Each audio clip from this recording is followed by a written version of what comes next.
Welcome to Vital Life Stories, where we explore the deepest corners of the human soul and the journeys that transform us forever. In a bustling village lived a man named Raheem, whose temper was as short as a summer storm and twice as destructive.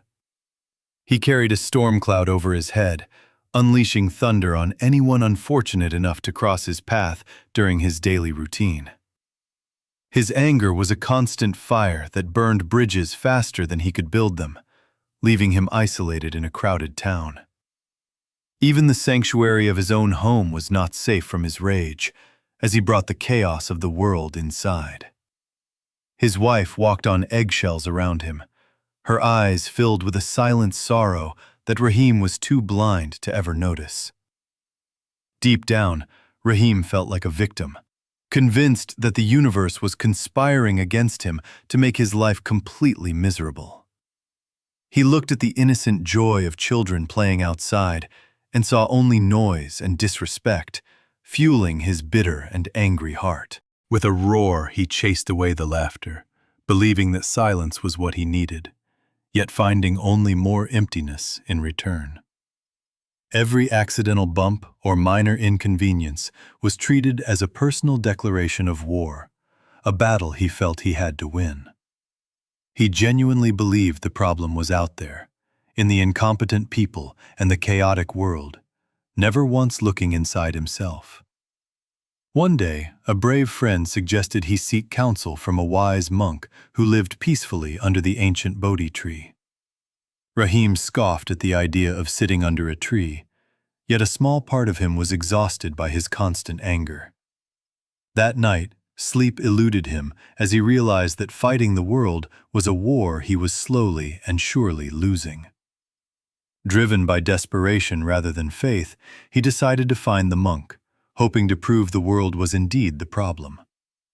The journey took him through serene forests, where birds sang melodies that Raheem tried his best to ignore in his grumpiness. He cursed the steep path and the hot sun, finding reasons to be angry even as he walked toward a place of peace.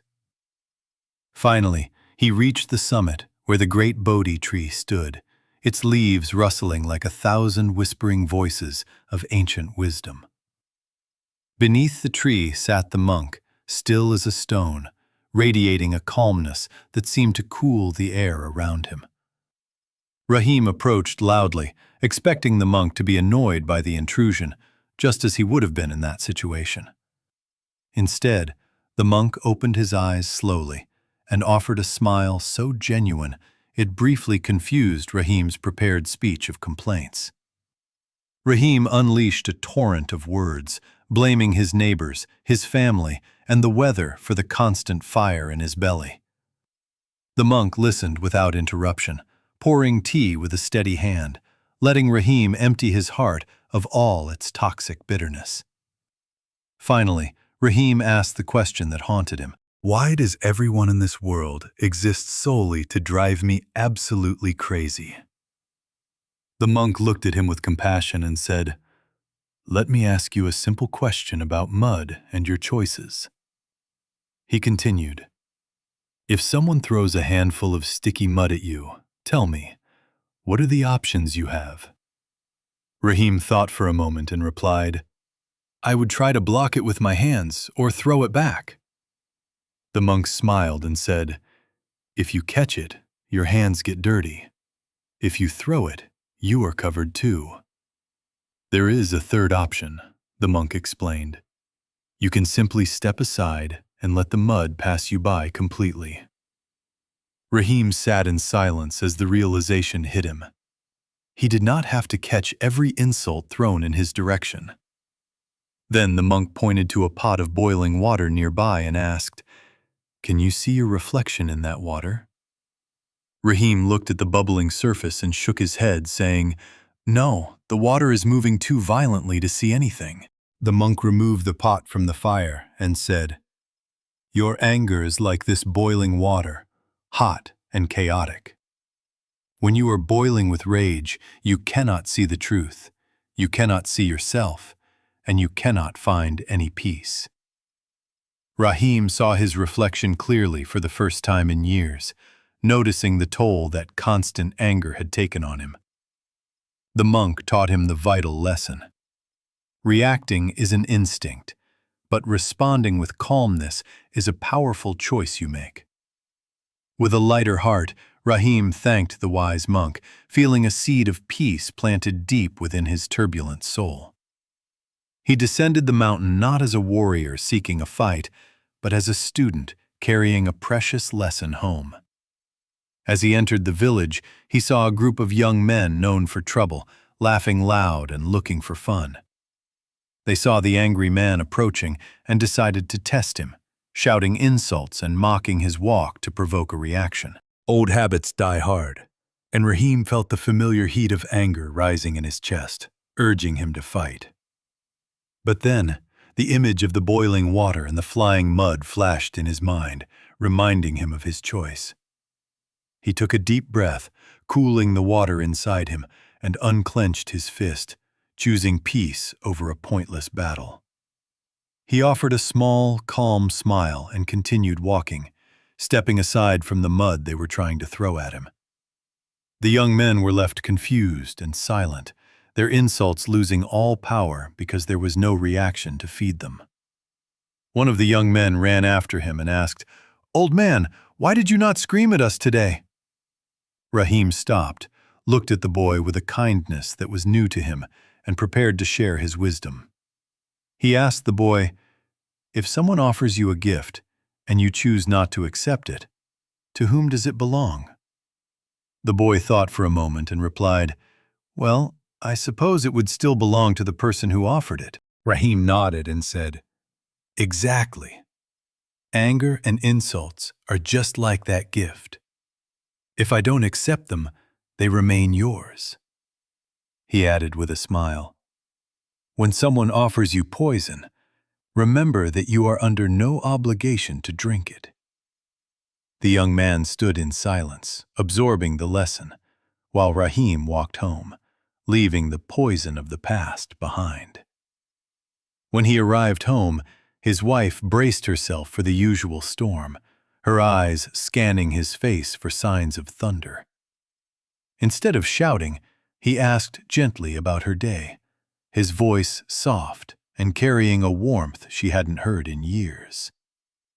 Tears of relief filled her eyes as the heavy tension in their home finally dissolved into a comforting and warm silence. Days turned into weeks, and Raheem began to use his energy to build rather than destroy, helping neighbors fix their fences. He found joy in the laughter of children, realizing that their noise was actually the beautiful music of life and happiness. The village that once feared him now looked to him with respect, seeing a man who had conquered his greatest enemy. Raheem realized that true peace was not found in a quiet room, but in the silence he cultivated within himself. He understood now that while the world would always be chaotic, his internal world could remain a sanctuary of calm. The man who once fought everyone had finally won the only war that mattered, the war against his own reactive nature. He walked through life with a light step, holding his wife's hand, proving that it is never too late to change. We cannot control the actions of others or the difficulties that arrive, but we absolutely have the power to control our reactions. His transformation became a lesson for the whole village, teaching them that mastering your reaction is mastering your entire life. Peace is not the absence of trouble, but the ability to remain calm and focused in the midst of the storm.